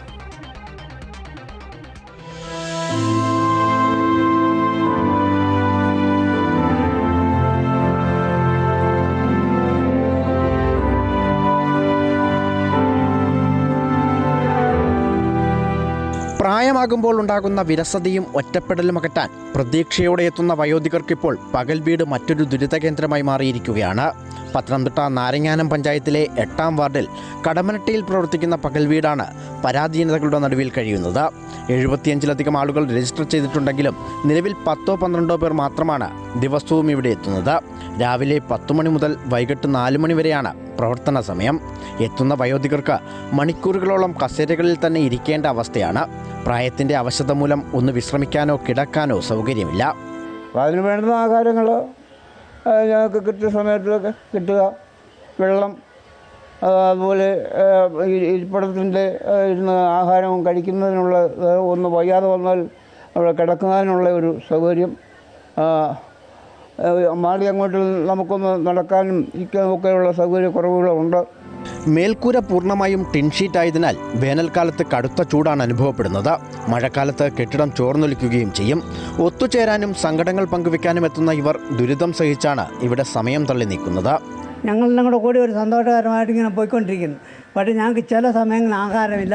മഴ പെയ്തെങ്കിൽ ഞാൻ വയ്യാത്തവന് എനിക്ക് ഒരു കാലും ഒരു കൈക്കും സ്വാതന്ത്ര്യം ഇല്ലാത്തതുകൊണ്ട് കൈ കഴുകാനൊക്കെ ഭയങ്കര ബുദ്ധിമുട്ടാണ്. പഞ്ചായത്തിൽ നിന്നും കൃത്യമായി ഫണ്ട് അനുവദിക്കാത്തതാണ് ഈ അവസ്ഥയ്ക്ക് കാരണം. ഉച്ചഭക്ഷണം ഹോട്ടലിൽ നിന്നാണ് എത്തിക്കുന്നത്. എന്നാൽ മാസങ്ങളായി ഹോട്ടലുകാർക്ക് നൽകാനുള്ള പണം കുടിശ്ശികയാണ്. ഇതോടൊപ്പം പകൽ വീട്ടിലെ ജീവനക്കാരിക്കും മാസങ്ങളായി ശമ്പളം ലഭിച്ചിട്ടില്ല. വേറ്റുകളെല്ലാം കൊണ്ട് കളയാനുള്ള സൗകര്യമില്ല. പിന്നെ ഞങ്ങൾക്ക് ഇവിടെ ആഹാരം സമയത്ത് കിട്ടുന്നില്ല. പിന്നെ അതുപോലെ തന്നെ ഞങ്ങളെ നോക്കാനായിട്ട് ഒരാളിരിക്കുന്ന ആളിന് ശമ്പളം പോലും കിട്ടാതെ കിടന്ന് കറങ്ങിക്കൊണ്ടിരിക്കുകയാണ്. ഉടൻ ശരിയാകുമെന്ന സ്ഥിരം മറുപടി മാത്രമാണ് പഞ്ചായത്ത് അധികൃതരിൽ നിന്നും ലഭിക്കുന്നത്. കെട്ടിടത്തിൻ്റെ വിസ്തൃതി കൂട്ടുക, ടിൻഷീറ്റ് മാറ്റുക, കിടക്കാൻ കട്ടിലുകളും കൃത്യമായ ഭക്ഷണവും സജ്ജമാക്കുക എന്നിവയാണ് അടിയന്തരമായി നടപ്പിലാക്കേണ്ടത്. അമൃത ന്യൂസ്, പത്തനംതിട്ട. അഖില, പൊന്നിൻ ചിങ്ങം ഇങ്ങെത്തി. എങ്ങനെയാണ് നമ്മൾ മലയാളികളുടെ ഒരു ഓണവിശേഷം? ധാരാളം വാർത്തകൾ നമുക്ക് ഓണവുമായി ബന്ധപ്പെട്ടുണ്ട്. നമ്മുടെ റിപ്പോർട്ടർമാർ പല സ്ഥലത്തുനിന്ന്, അതായത് പൂക്കളവും പൂവിളിയും ഒക്കെ ആയിട്ട് ആഘോഷം ഇങ്ങനെ പൊടി പൊടിക്കുന്നതുകൊണ്ട് ധാരാളം റിപ്പോർട്ടുകൾ വന്നിട്ടുണ്ട്. നമുക്കിപ്പോൾ കോട്ടയത്ത് നിന്ന് പ്രശാന്ത് ജോസഫ് തയ്യാറാക്കിയ ഒരു റിപ്പോർട്ട് കാണാം. ഏതായാലും കോട്ടയത്തുകാർക്ക് പൂക്കളമിടാൻ മറുനാടൻ പൂക്കളുമായി തമിഴ്നാട്ടിൽ നിന്നുള്ള കച്ചവടക്കാർ ഇത്തവണയും എത്തിയിട്ടുണ്ട്. തിരുനക്കര ബസ് സ്റ്റാൻഡിന് മുന്നിലെ വഴിയോരത്ത് പൂക്കച്ചവടം പൊടി പൊടിക്കുകയാണ്. കഴിഞ്ഞ വർഷത്തേക്കാൾ പൂക്കൾക്ക് വില കൂടിയിട്ടുണ്ടെങ്കിലും കച്ചവടത്തിൽ വലിയ ഇടിവ് സംഭവിച്ചിട്ടില്ല. വരും ദിവസങ്ങളിൽ കച്ചവടം കൂടുതൽ ഉഷാറാകുമെന്ന പ്രതീക്ഷയിലാണ് വ്യാപാരികൾ.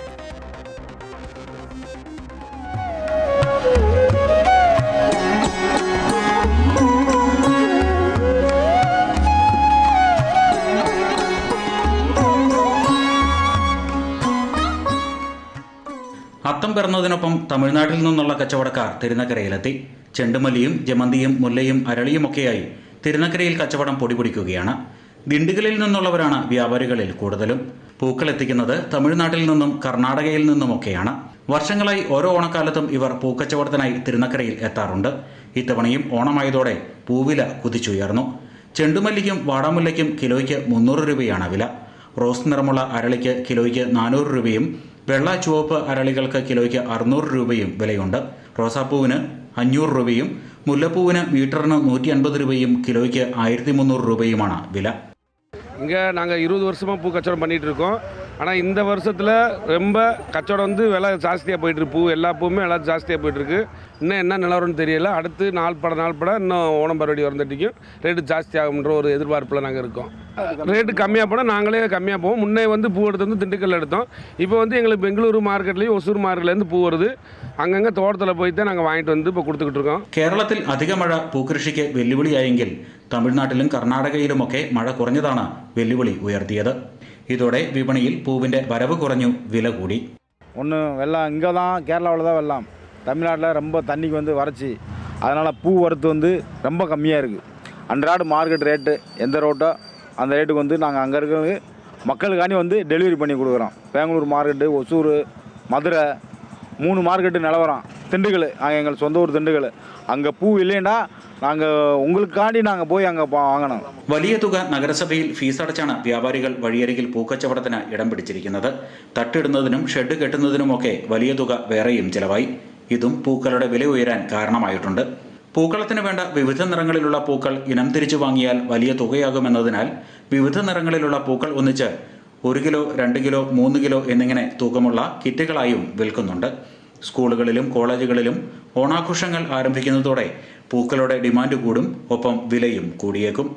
എല്ലാ ഓണക്കാലത്തും കോട്ടയത്ത് ഏറ്റവും കൂടുതൽ തിരക്ക് അനുഭവപ്പെടുന്നത് തിരുനക്കരയിൽ തന്നെയാണ്. അതിന് കാരണം ഈ പൂക്കടകൾ തന്നെയാണ്. വരും ദിവസങ്ങളിൽ വ്യാപാരികളുടെ എണ്ണവും കടകളുടെ എണ്ണവും ഒക്കെ കൂടും.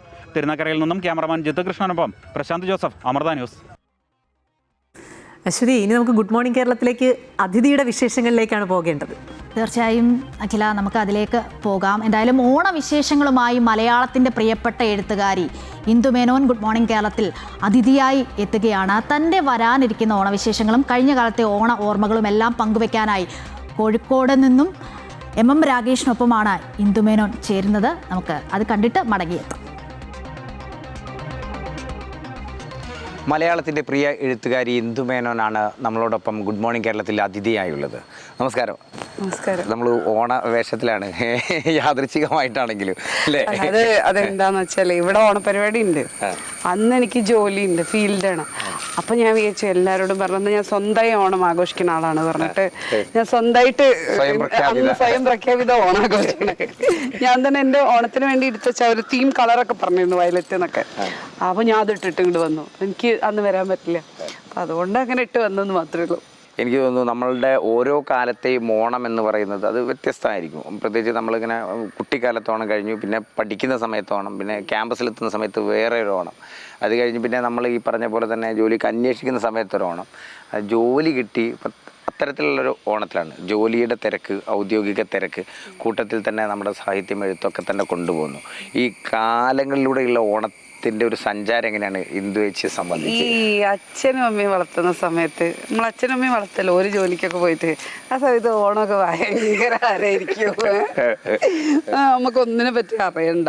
ഓണത്തിന് ഉടുപ്പ് വരും, ഓണത്തിന് പൂ വരും, ഓണത്തിന് നമ്മൾ യാത്ര പോവും, എല്ലാം വരും. നീ ജോലി കിട്ടിക്കഴിഞ്ഞാണ്ടല്ലോ വലിയ ബാധ്യത. ആ ഓണം എന്ന് പറഞ്ഞിട്ടുണ്ടെങ്കിൽ നെട്ടോട്ടം ഓണമാണ്. കാരണം ഒരുപാട് ആളുകൾ പണ്ട് നമ്മൾ അച്ഛനെയും അമ്മയെ നോക്കിയതുപോലെ നമ്മളെ നോക്കിക്കൊണ്ട് നിൽക്കുകയാണ് ആൾക്കാർ. സത്യത്തിൽ ഓണം എന്ന് പറയുന്നത് ഉത്തരവാദിത്തം ഇല്ലാത്തവർക്കും അല്ലെങ്കിൽ കുട്ടികൾക്കും വളരെ ലൈറ്റായിട്ട് ലൈഫിനെ കാണുന്നവർക്കും ആണ് കൂടുതൽ എൻജോയബിൾ. ഉത്തരവാദിത്തമുള്ള മനുഷ്യർക്ക് ഓണം ഭയങ്കര ടഫാണെന്ന് എനിക്ക് മനസ്സിലായില്ലേ. എല്ലാം നമ്മൾ ചെയ്യണ്ടേ. സാധനം വാങ്ങണം, അല്ലെങ്കിൽ ഓണത്തിന് എല്ലാവർക്കും ഉടുപ്പ് വാങ്ങണം, അല്ലെങ്കിൽ ഓണത്തിന് നമ്മളെ പ്രിയപ്പെട്ട ആൾക്കാരനെ കാണാം. അതൊക്കെ സന്തോഷമുള്ള കാര്യമാണ്. പക്ഷെ എന്നാൽ പോലും ഓണം പ്രായമേറും തോറും ഓണം കുറച്ച് ഉത്തരവാദിത്തമായി മാറാം. എനിക്ക് തോന്നുന്നു ഇപ്പം നമ്മൾ സംസാരിക്കുന്നതിനിടയിൽ വന്ന് കയറിയ ഒരു വിഷയം കൂടെ തൊട്ട് മുൻപ് ഈ പറഞ്ഞ പോലെ തന്നെ ഈ ഉത്തരവാദിത്തത്തിൽ കൂടെയൊക്കെയാണ് കടന്നു പോകുന്നത്. മേതിലൊപ്പം ഉണ്ട് അല്ലേ? അതൊരു ഉത്തരവാദിത്തമൊന്നുമല്ല, ഉപ്പര് വേണേ നമ്മളെ നോക്കൂ.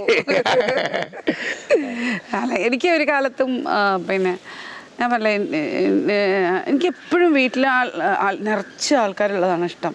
എപ്പോഴും ആൾക്കാർ, ഞാൻ എല്ലാവരോടും വരൂ വരൂ വരൂ പറഞ്ഞിട്ട് എൻ്റെ വീട്ടിൽ എപ്പോഴും ആൾക്കാർ വരും. ഞങ്ങളൊരു വാടക വീട്ടിലേക്ക് താമസിച്ചു. പക്ഷെ ആ ഒരു മുറിയിൽ വേണേൽ 25 ആൾ വന്നാൽ 25 ആൾ നമ്മൾ ആ മുറിയിൽ തന്നെ കിടക്കും. അങ്ങനെ ഇങ്ങനെ മത്തി അടുക്കിയ മാതിരിയാണ് കിടക്കുക. ഈവൻ മേതിൽ പപ്പ പറയുന്നത്, അയ്യോ ഇവിടെ വേറെ മുറിയൊന്നും ആവശ്യമില്ല, ഈ മുറിയിൽ തന്നെ എല്ലാവരും കിടക്കണത്, എത്ര ആളാണ് ഈ മുറിയിൽ നിന്ന്. അതൊക്കെ കഴിഞ്ഞ 2 പട്ടിക്കുട്ടികളും കൂടി ഓടി വരും. അപ്പം അങ്ങനെ സാമൂഹിക ജീവിതം, അതിപ്പോൾ നമ്മൾ ഗുരുവായൂരപ്പൻ കോളേജിലൊക്കെ ആണെങ്കിൽ നമുക്ക് സാമൂഹിക ജീവിതം, എനിക്ക് മനുഷ്യരില്ലാത്തതൊന്നും ഇഷ്ടമല്ല, എനിക്ക് മനുഷ്യരുള്ള ഇഷ്ടം. എനിക്ക് ആളുകൾ വരുന്നതാണ് ഇഷ്ടം, ആളുകളെ കാണാനാണ് ഇഷ്ടം. എഴുത്ത് ഒരു ഒഴുക്കാണല്ലോ, സ്വാഭാവികമായി സംഭവിക്കേണ്ടുന്ന ഒഴുക്ക് നമ്മുടെ വായനയിൽ നിന്നും അനുഭവങ്ങളിൽ നിന്നും ഒക്കെയുള്ള. എനിക്ക് തോന്നുന്നു ഏറ്റവും ചെറുപ്പത്തിൽ തന്നെ കിട്ടാവുന്നതിൽ മികച്ച അംഗീകാരങ്ങളും പുരസ്കാരങ്ങളും ഒക്കെ തേടിയെത്തിയിട്ടുണ്ട്. പിന്നീട് എഴുത്തൊരു ഉത്തരവാദിത്തമാവുന്നതിലേക്ക് ചിന്തിച്ചിട്ടുണ്ട് എപ്പോഴെങ്കിലും? രണ്ടാമതാണ് നമ്മൾ വായനക്കാരനെ കുറിച്ചൊക്കെ ചിന്തിക്കുന്നത്. ശരിക്കും എഴുത്ത് എന്ന് പറയുന്നത് നമ്മുടെ സെൽഫ് എക്സ്പ്രഷനാണ്, നമ്മുടെ സ്വത്വപ്രകാശനം. ആ സ്വത്വപ്രകാശനത്തിൽ വായനക്കാരനില്ല, നമ്മുടെ ചുറ്റുമുള്ളവരില്ല, ബുദ്ധിമുട്ടുകളില്ല, ബാധ്യതകളില്ല. എഴുത്തും എഴുത്തുകാരനും എന്ന് പറയുന്നൊരു പ്രക്രിയ മാത്രമേ ഉള്ളൂ. പക്ഷേ എഴുത്ത് അങ്ങനെ അല്ലാത്ത എഴുത്തുകാരുണ്ട്, വളരെ സീരിയസ് ആയിട്ട് ഗൗരവതരമായ ഒരു ഹാർഡ് വർക്ക്. ഇപ്പം ഞാനിവിടുത്തെ ജോലി ചെയ്യണ മാതിരി എൻഡ് ഓഫ് ദ ഡേ പിന്നെ നമ്മൾ ഹൃദയം കൊണ്ട് ചെയ്തോ തലച്ചോറ് കൊണ്ട് ചെയ്തോ എന്നുള്ളത് product end of the day ഒരു ഉൽപ്പന്നം. ഇപ്പം ഞാൻ ഇവിടെ ഒരു ട്രെയിനിങ് ചെയ്യുന്നു, അല്ലെങ്കിൽ ഒരു ജോലി ചെയ്യുന്നു, ആ ജോലി ഞാൻ ഹൃദയം കൊണ്ട് ചെയ്തോ തല കൊണ്ട് ചെയ്തോ എന്നുള്ളതൊരു വിഷയമല്ല. അതേപോലെ തന്നെയാണ് എഴുത്തെന്ന് ഞാൻ മനസ്സിലാക്കുക. ചില ആളുകൾ പിന്നെ ഭയങ്കര ഹാർഡ് വർക്ക് ചെയ്ത് കൃത്യമായും കണിശമായും, പക്ഷേ എൻ്റെ ഒരു പാറ്റേൺ വ്യത്യാസമാണ്. ഞാൻ എപ്പോഴും പറയുന്നത് എന്താ വെച്ചാൽ 2 തരം എഴുത്തുകാരാണുള്ളത്. ഒന്ന് കഠിനാധ്വാനം കൊണ്ട്, ഹാർഡ് വർക്ക് കൊണ്ട്, പാണ്ഡിത്യം കൊണ്ട് എഴുതുന്നവർ, അല്ല പ്രതിഭ കൊണ്ട് എഴുതുന്നവർ. ഞാൻ ഭ്രാന്ത് കൊണ്ട് എഴുതുന്നത്, അങ്ങനത്തെ 1-2 റൈറ്റേഴ്സ് ഉണ്ട്.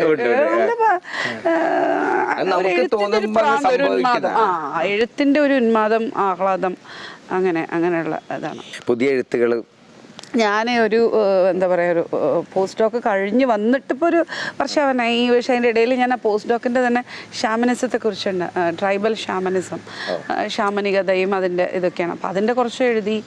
പിന്നെ ഭയങ്കര ഉത്തരവാദിത്തമല്ലേ, 2 കുട്ടികൾ, 4 പട്ടികൾ, വീട്ടിലുള്ള ആൾക്കാർ, ഓഫീസിലെ ജോലി, എല്ലാം ഉണ്ട്. കുട്ടികൾക്ക് ഓണം കൊടുക്കാൻ പറ്റിയതിനെ കുറിച്ച് ഒരു അമ്മ എന്നുള്ള രൂപത്തിൽ കൂടെ പ്രത്യേകിച്ച് കുട്ടികൾ ഓണം ഇപ്പം നല്ല അടിപൊളിയാണ്. കാരണം എന്താ വെച്ചാൽ ലോകത്ത് എന്ത് സംഭവിച്ചാലും ഓൽക്കൊന്നുമില്ല, ഓൽക്ക് നല്ലതായിട്ട് മഴ പെയ്യുന്നുണ്ട്, കലക്ടർ അവധി പ്രഖ്യാപിക്കുന്നുണ്ട്, മഴ പെയ്യുന്നുണ്ട്. ഒരേ വീട്ടിൽ 2 ജില്ലകളിലേക്ക് നിങ്ങൾ സ്കൂളിൽ കുട്ടികളെ പഠിപ്പിക്കരുത്. ഒരു കുട്ടി മലപ്പുറത്ത്, ഒരു കുട്ടി കോഴിക്കോട് ആണെങ്കിൽ മലപ്പുറത്തിന് അവധി വരികയില്ല, മലപ്പുറത്തിന് വരില്ല, കോഴിക്കോടിന് അവധി വരും. അപ്പോൾ കുട്ടികളെ സംബന്ധിച്ചിടത്തോളം നല്ല ജോളിയായിട്ട് നമുക്ക് എൻജോയ് ചെയ്ത് സ്കൂളിൽ നിന്ന് പോകാണ്ടിരിക്കുക.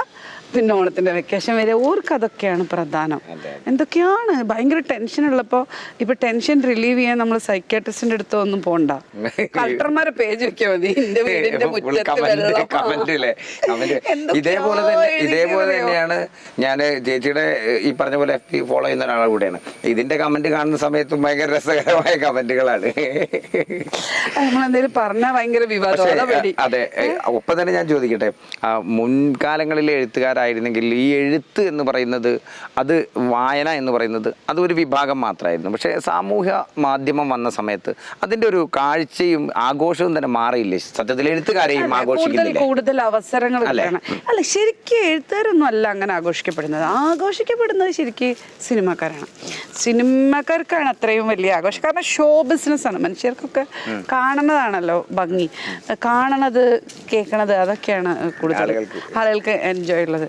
വായിക്കണമെങ്കിലൊക്കെ ഈ വായനയൊക്കെ പക്ഷെ കൂടിയ സമയത്ത് വായനയൊക്കെ കൂടിയിട്ടുണ്ട്, അതിലൊന്നും എനിക്ക് ഇതില്ല. പക്ഷെ ഗൗരവതരമായ വായനയാണോ അത് എന്നുള്ളത് പിന്നെ ചോദിക്കണം. പക്ഷെ വായിക്കണ്ടല്ലോ. അപ്പം ഈ ഫേസ്ബുക്കും ഇൻസ്റ്റാഗ്രാമും തമ്മിലുള്ള ഒരു വ്യത്യാസം വെച്ചാൽ ഫേസ്ബുക്ക് കുറെ വായിക്കാൻ കുറച്ചുകൂടി കണ്ടന്റ് ഉണ്ട്, ഇൻസ്റ്റാഗ്രാമിൽ വെറും കാഴ്ചകളാണ്, കാഴ്ചകളുടെ ഒരു ഭംഗിയാണ്. കാഴ്ചകളും നമ്മളോട് സംസാരിക്കും, കാഴ്ചയും ഒരു തരത്തിലുള്ള വായനയാണ്, പക്ഷെ അത് കുറച്ചുകൂടി ഈസിയായ വായനയാണ്, ഭൗതികമായ വ്യായാമമൊന്നുമല്ല. ഈ ഓണത്തിന് എന്താ പരിപാടി? വൈകിട്ട് എന്താ പരിപാടി എന്ന് ചോദിച്ച മാതിരി, ഓണത്തിന് ആക്ച്വലി ഞാൻ എൻ്റെ ഭർത്താവ് ഇവിടെ ബോംബെയിലാണ്, അപ്പം അങ്ങോട്ടേക്ക് പോകണം എന്നാണ് വിചാരിക്കുന്നത്.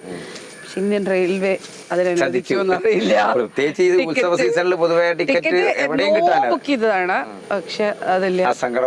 ഉണ്ട്. നമ്മളെ സുഹൃത്തുക്കളൊക്കെ കുറെ പേരൊക്കെ റിട്ടയർ ചെയ്ത് പോയി, അല്ലെങ്കിൽ വല്ല ഈക്കുമെങ്കിലും റിലീസ് ചെയ്യിക്കുമല്ലോ. റെയിൽവേയിലുള്ളവരൊന്നും ആരും ഇല്ല. എന്തായാലും നമ്മുടെ പ്രേക്ഷകരോട് ഓണമായിട്ട് എന്താണ് ആശംസിക്കാനുള്ളത്? നന്നായിട്ടിരിക്കുക, നല്ല ഫുഡൊക്കെ അടിച്ച്. എൻ്റെ ഭാഷയെ പറയുകയാണെങ്കിൽ സ്കൂൾ നിരോധിക്കുക, ജിമ്മ് നിരോധിക്കുക, എന്നിട്ട് കുറേ നേരം ഉറങ്ങുക. ഇതൊക്കെ ഒരു തമാശയ്ക്ക് പറയണതാണ്.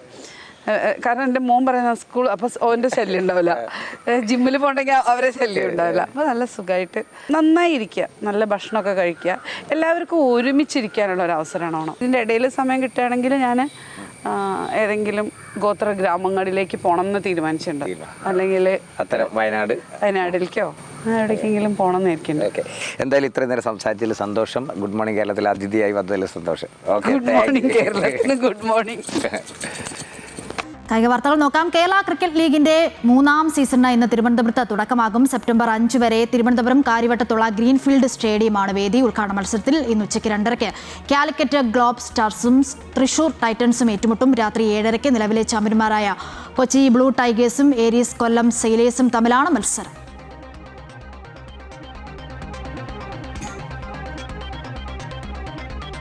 അശ്വതി, ഞാൻ തുടക്കത്തിൽ സൂചിപ്പിച്ച പോലെ ചെറിയ ചെറിയ കാര്യങ്ങൾ ഓരോ ദിവസവും ചെയ്യാൻ നമ്മൾ ശ്രമിക്കുക. നമ്മുടെ മുന്നോട്ടുള്ള വഴിയിൽ പല തടസ്സങ്ങളുണ്ടാകാം, പക്ഷേ അതിനെയൊക്കെ അതിജീവിച്ച് വേണം മുന്നോട്ട് പോകാൻ. ഏതായാലും അങ്ങനെ ഒരു പോസിറ്റീവ് തോട്ടാണ് നമ്മൾ പ്രേക്ഷകർക്ക് കൊടുക്കേണ്ടത്, അല്ലേ? എല്ലാ പ്രചോദനം ഉൾക്കൊണ്ട് മുന്നോട്ട് പോകാൻ ഓരോരുത്തർക്കും കരുത്തുണ്ടാകട്ടെ എന്ന് പ്രാർത്ഥിക്കുന്നു, ആശംസിക്കുന്നു. എന്തായാലും ഗുഡ് മോർണിംഗ് കേരളത്തിൻ്റെ സമയം ഇവിടെ പൂർണ്ണമാകുകയാണ്. ഇനി ഒരുപാട് വാർത്തകളുണ്ട്. നമ്മൾ നേരത്തെ സൂചിപ്പിച്ച പോലെ തന്നെ രാഷ്ട്രീയ വാർത്തകളും സംസ്ഥാനത്തും ദേശത്തും ഒക്കെ ഉണ്ട്. ആ വാർത്തകളുടെയൊക്കെ അപ്ഡേഷൻ വരേണ്ടതുണ്ട്. വരും മണിക്കൂറിൽ ഞങ്ങളത് പ്രേക്ഷകരിലേക്ക് എത്തിക്കും. എന്തായാലും ഗുഡ് മോർണിംഗ് കേരളത്തിൻ്റെ സമയം ഇവിടെ പൂർണ്ണമാകുകയാണ്. കൂടുതൽ വാർത്തകൾ അമൃത ന്യൂസ് യൂട്യൂബ് ചാനലിൽ കാണാം. നമസ്കാരം.